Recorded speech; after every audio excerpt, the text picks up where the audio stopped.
Okay. Hi, Mr. Ewald. How are you? Well, I'm good, but not if you call me Mr. Ewald. You have to call me Bo. Hi, Bo. How are you? Good, thanks, Tanisha. So, do you mind giving us a short introduction of who you are? Sure. Um, I, uh, I guess by education, I'm an engineer by education and did a lot of early work in computer graphics. And we did some things that had never been done before. And went to the University of Colorado. I'm in Boulder, Colorado right now. Went to grad school here and did more computer and computer graphics work. Went to Los Alamos National Lab down in New Mexico. I was there about 10 years and started off doing computer graphics. And then the first supercomputer that was ever built was at Los Alamos, a Cray supercomputer, and learned more about that. Then I ended up running the computing division there for the last 5 years that I was there, and we turned it into the most powerful scientific computing facility in the world. We were the first super site on the internet and a whole bunch of things like that. And then I went from there to Cray Research, the supercomputing company, had a bunch of different jobs, ended up being the president, COO there, then to a company called Silicon Graphics out in the Bay Area, and had 2 tours there, was the COO once and the CEO the second time I was there.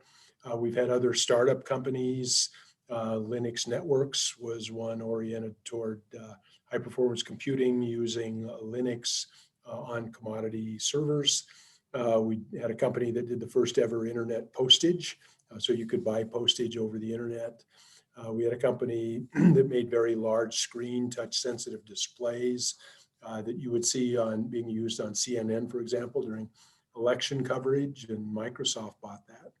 And then I worked at DWave, the Canadian quantum computing company, for about 6 years before joining Quanta 2 years ago now, just about 2 years ago. So sort of engineer, self-trained software person, learned more about hardware, manufacturing and those things, and then general management for a long, long time.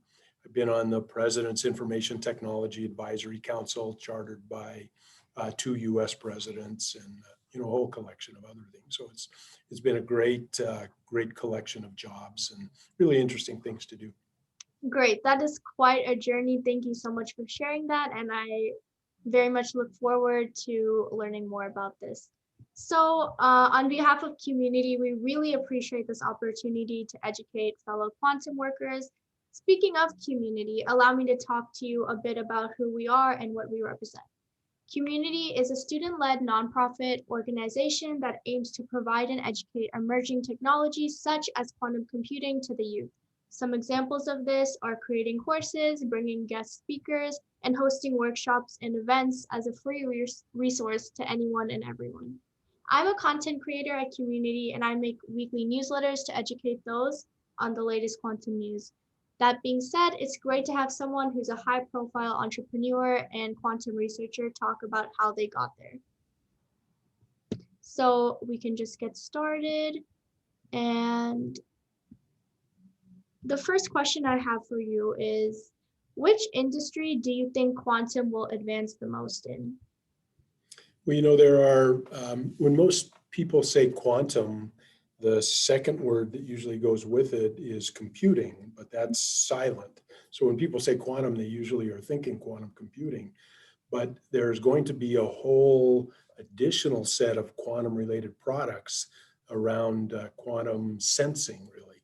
But maybe first, let me come back to, if you presume quantum means computing, quantum computing, I think you'll see the application of it sort of follow a path where it'll be basically quantum computers in the early days will be great for big, sometimes previously insoluble problems. And so who has those problems? Well, there are places like national laboratories, universities, defense and intelligence, and then leading into industry. So I think the first big applications of quantum computing will be in national laboratories, universities, and then leading into industry. And it typically, I think, would be industries who are building things, who have projects or plans to optimize, And in some cases, other businesses like finance who have portfolios to optimize those sorts of things. Switching gears away from computing to quantum everything else, I actually think in 10 years or so that the quantum everything else will be as big as quantum computing.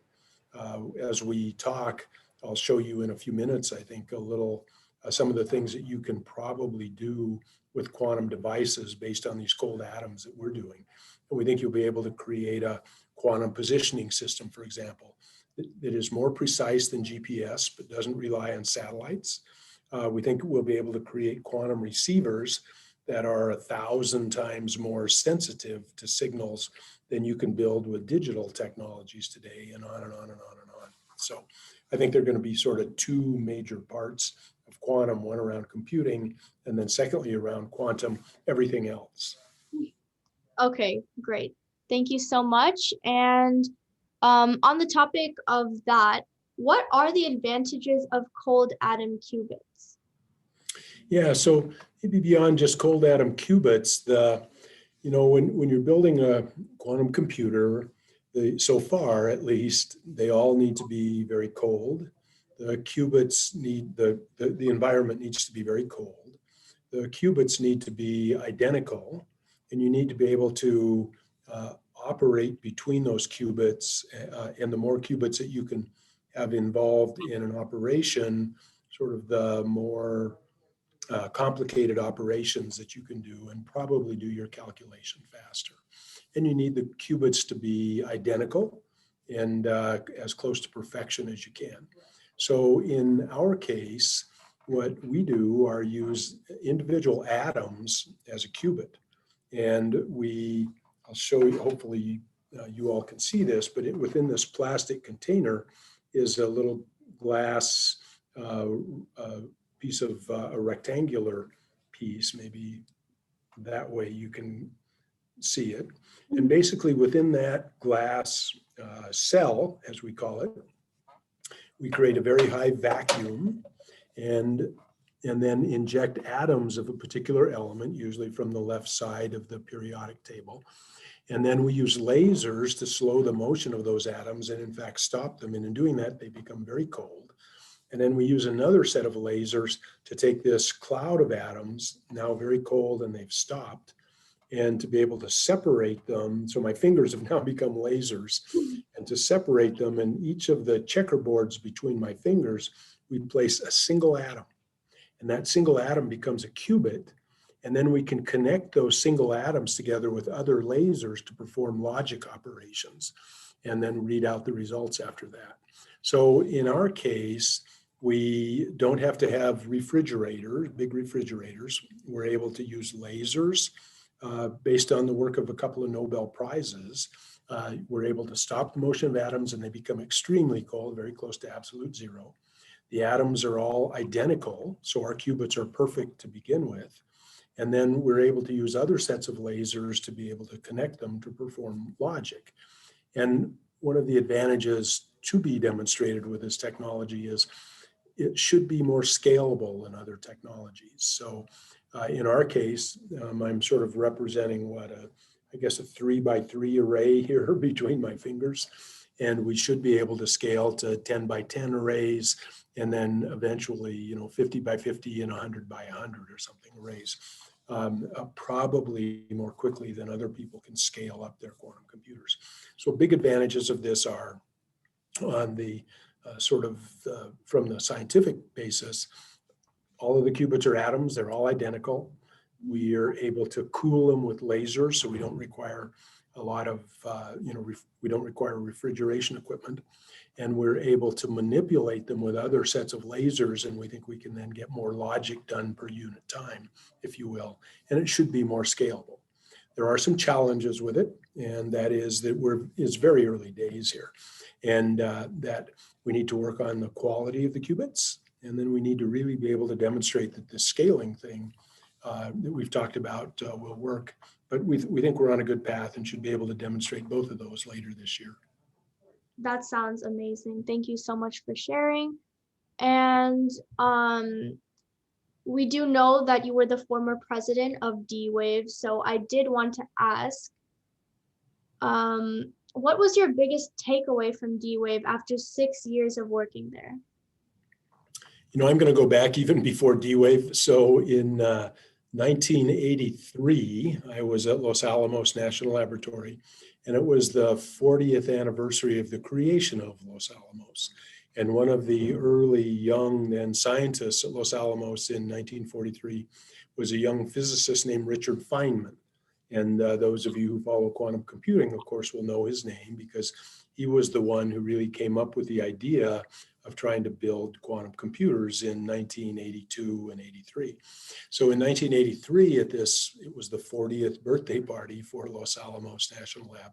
And Feynman gave a talk on the first time I'd ever heard of quantum computer. And it was entitled something like using quantum mechanical laws to build tiny computers. And a couple of days later, I took he and other Nobel laureates on a tour of modern computing at Los Alamos. And Feynman said to me, and I can't do his Brooklyn accent, I'm sorry, but he said, you know, young man, someday all of these big cray supercomputers are going to be replaced by quantum computers.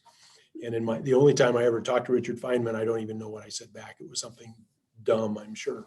But that was sort of what first introduced me to quantum, the idea at least of quantum computers. And it took a long, long time. I then worked in supercomputing, sort of with the world's most powerful computers for most of the next 20 years or so. And then as quantum computers started to come into play, then I thought, gee, this would be an interesting thing to do. And DWave was the company that had the first commercial quantum computers. And we had just sold our previous company to Microsoft. And so I thought, gee, it would be fun and interesting to work on, learn more about quantum computing and do it again. So I started doing that. And I think the two things that I learned many, many, many things, but sort of the two biggest things probably were that, number one, there is great potential for quantum computing, but trying to build quantum computers in the way that a lot of people have done. Excuse me, the lights went off here because No problem. And I'm over in the corner of the room, so if you can see me okay, we'll stick with this unless I move. Great, much better. How's that? Sorry for all of the comedy here. The result, again, really sort of two things stick out in my mind. And one of those were that to that point, most of the approaches to try to build quantum computers had been using superconducting circuits. And what I learned was that's hard. It's hard. It's hard to scale them up. It's a manufacturing process. You have to have the qubits be identical and on and on and on. So great promise, but very hard. And then the second thing was really something that was reinforced from my days in supercomputing. And it was that as cool as the hardware might be, if you can't run applications better than anybody else can, then you're not going to have a business. The machines aren't going to be useful. So it really was those two things, I think, that I learned or were refreshers for me at DWave. Number one was, again, the idea of scaling up quantum computers is one of the most important parts of putting them to use. And it's hard to do that with the superconducting technologies. So I sought maybe there's a better way to do that. And then secondly, though, was a reinforcement that in the end, applications, and more applications are really what will make quantum computers useful to people. So making systems that are useful for people and getting real applications to run on them, I think, are key. The opportunity or the potential from quantum computers are tremendous, but it takes both hardware that works and that can scale, but then most importantly, I think applications, and more applications. Mm-hmm. Okay, thank you so much. And you did mention that you got into quantum computing in about 1983, I believe. So I wanted to ask, what action would you recommend taking for beginners in quantum computing? Yeah, so I'm not a quantum physicist. I'm really just sort of a a migrant computer worker or something. Mhm. But I've always had the opportunity to work on really interesting things.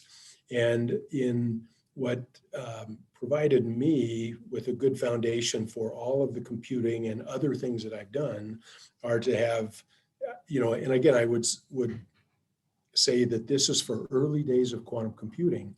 I think most of the applications of them will be around science and engineering and national defense, optimization, which is a big math problem.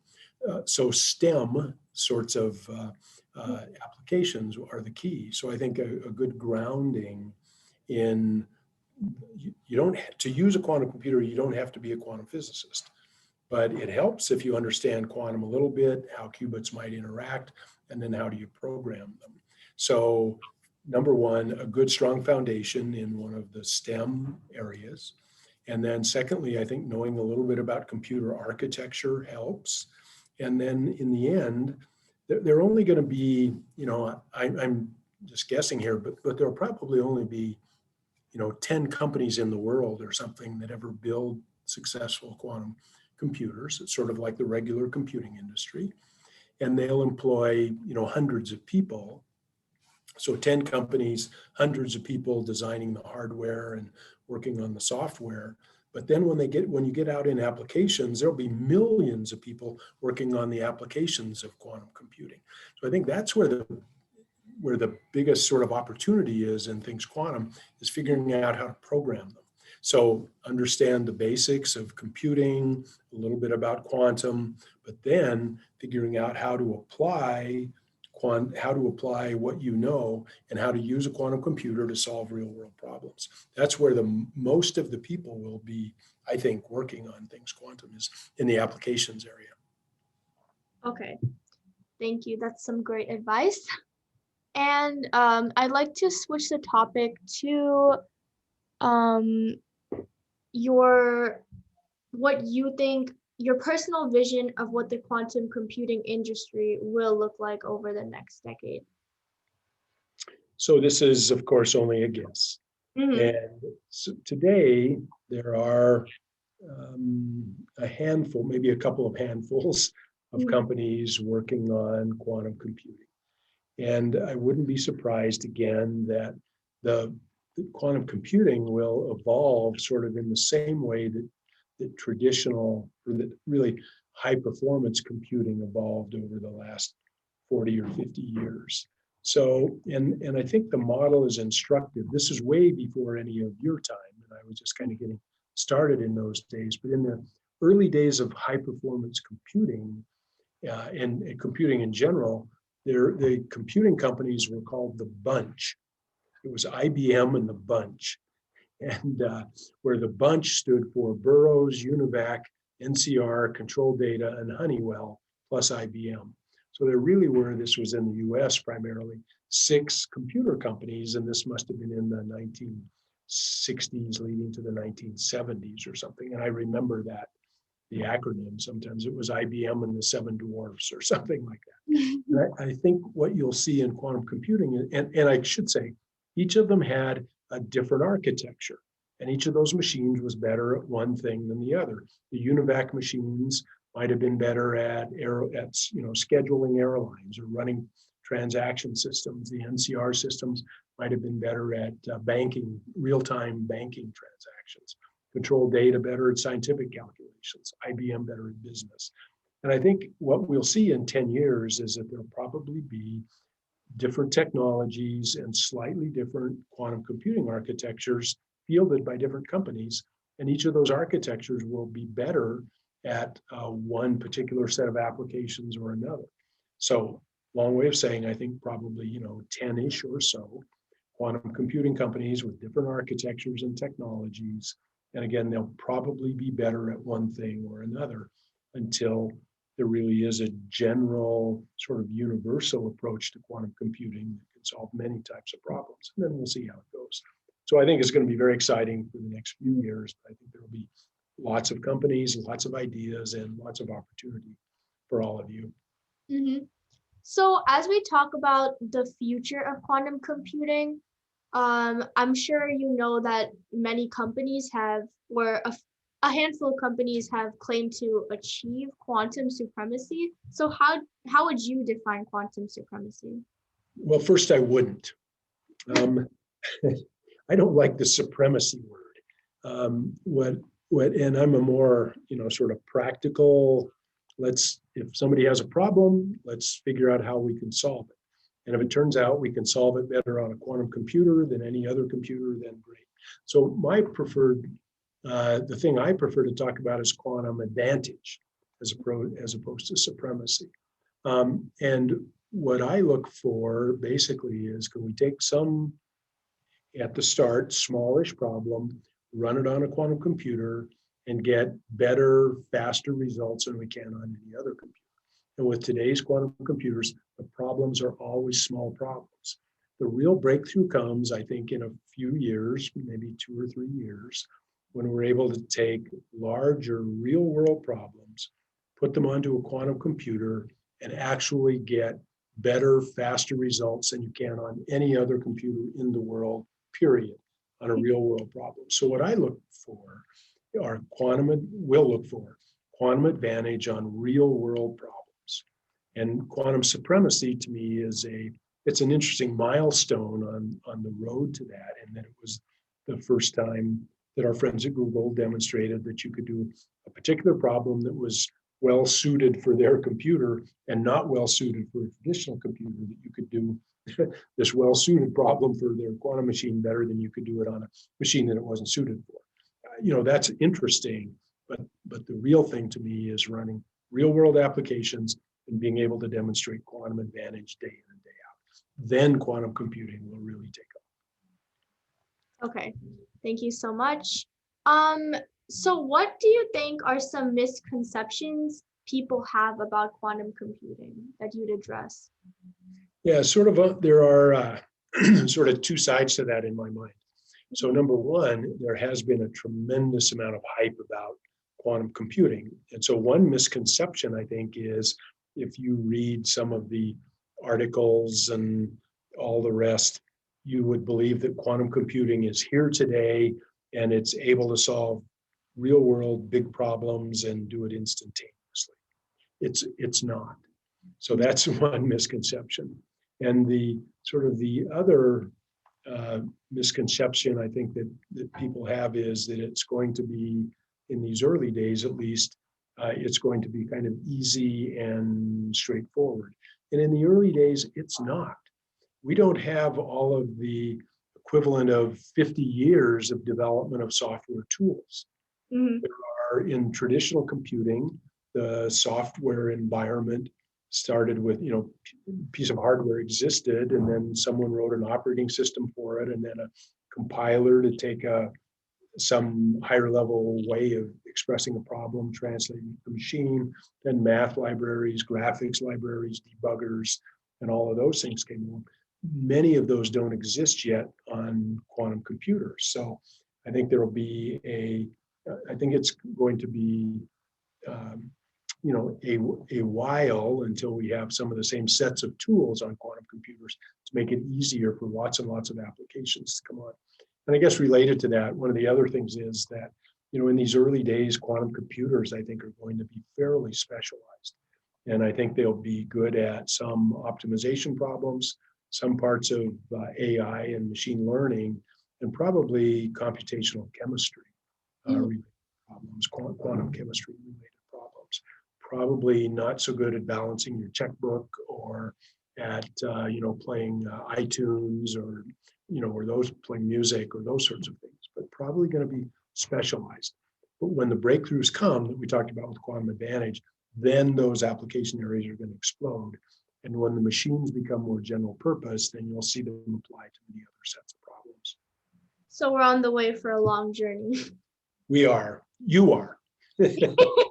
Okay. So for audiences that don't really quite understand the difference between a quantum computer and a traditional computer, how would you describe it to them? For example, did the data types, operators, and functions? So how long do you have? the fundamental difference sort of starts with the idea of a qubit. And in a traditional computer, a bit is a 0 or a 1. And that's what it's digital, it's a 0 or a 1. And then we're able to string bits together into words where we can store bytes and then words where we store information. And then we have instructions that cause the computer to execute things. And on a traditional computer, if you're trying to add two numbers, for example, someone has designed an adder, a hardware adder in that machine that always adds two numbers and always gives you the correct results. Mm-hmm. And on the quantum computers, our qubits are sort of like bits in that they're the unit, they're the primary bit piece of information, a single bit.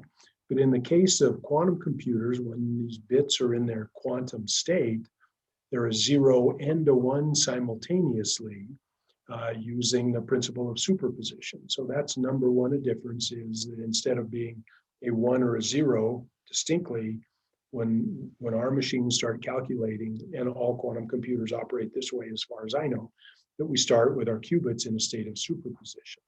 And then we can also cause those qubits to become entangled so that rather than having, we can sort of send, instead of having to have everything connected with wires, if we can cause our qubits over here to become entangled, we can sort of operate on them as a unit rather than one at a time. So that's a huge difference.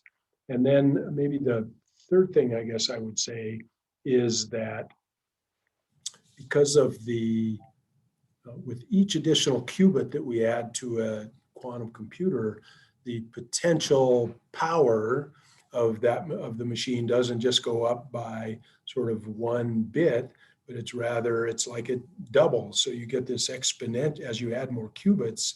The theory is that you'll get an exponentially more powerful computer to be able to solve problems. Whereas on a regular computer, if you add one more byte of information, that's just one more out of 32 million or billion or something, and that doesn't make much difference. But in our case, if we had one more qubit, it like, you can think of it as kind of like doubling the power of the computer.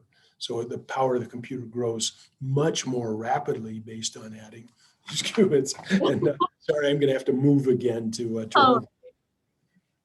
And I'm going to run out of time here pretty soon.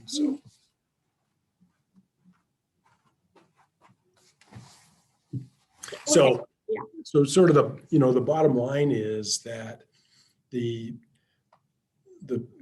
hardware technology is different, the architectures are different, and starting with how different a qubit is from a bit, but then the types of gates that you'll be able to create and connect on a quantum computer are different than the logic gates that we're familiar with on a digital computer. So the differences sort of start at the base and then grow from there. Mm-hmm. Okay, thank you so much.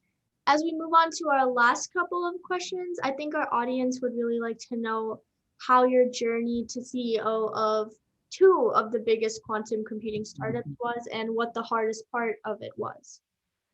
So, in my case, I haven't had what you would think of as a traditional career. I never set out to be a CEO or had any particular ambitions along those lines. But what I've always liked to do are work on things that were at the state of the art that had never been done before.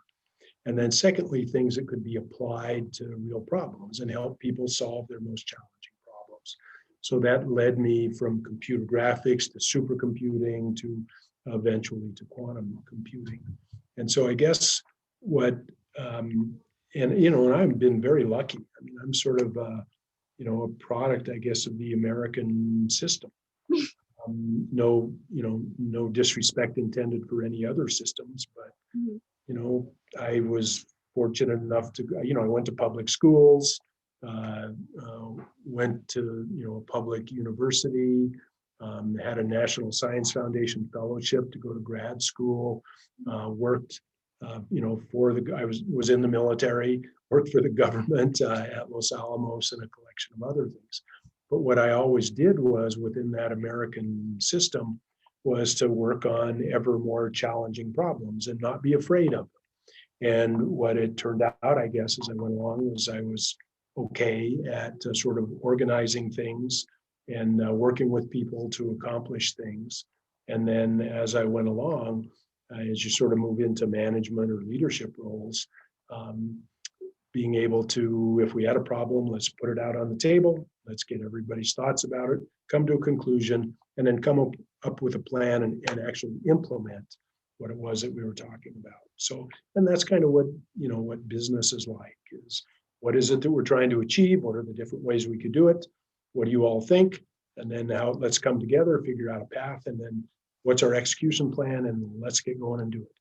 So, so I never had an objective to be the CEO of anything, but rather was very lucky to be able to work with great people on interesting projects, and that it all sort of took care of itself. Okay, great. For our last question, it's more for the audience purpose. Do you have any particular advice for high school and college students who are still trying to figure out what they really like doing?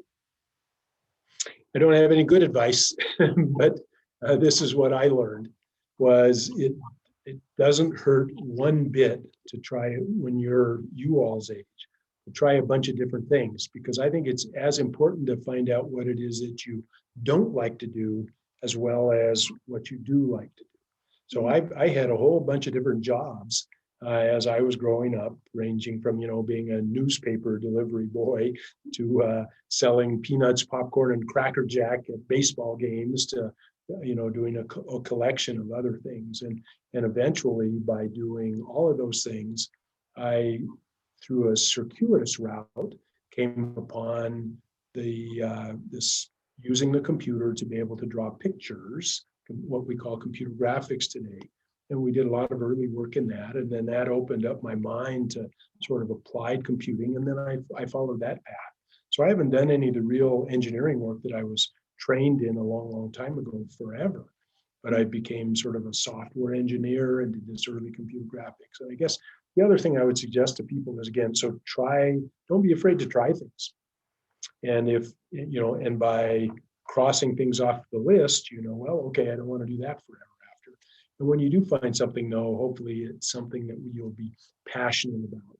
And because you're going to spend a lot of time at work. And so if you're going to be at work, do something you're passionate about that excites you and that's making a difference in the world. So that's, those are sort of the things that I think about. Don't be afraid, try different things. And when you find something, make sure it's something that you're passionate about, and, and then, do your best, press on. Okay, thank you so much for this interview. We really appreciate it, and it was extremely informative. Yeah, I really hope you have a great day. And once again, thank you so much. Great. Thanks so much. Bye, everybody. And thanks, Tanisha. Great questions. For those of you who are listening, Tanisha sent me the most extensive set of questions ever for any interview I've ever done. And I've done quite a few. So thanks, everybody. And good luck. And we'll see you out there in the quantum space. Bye-bye.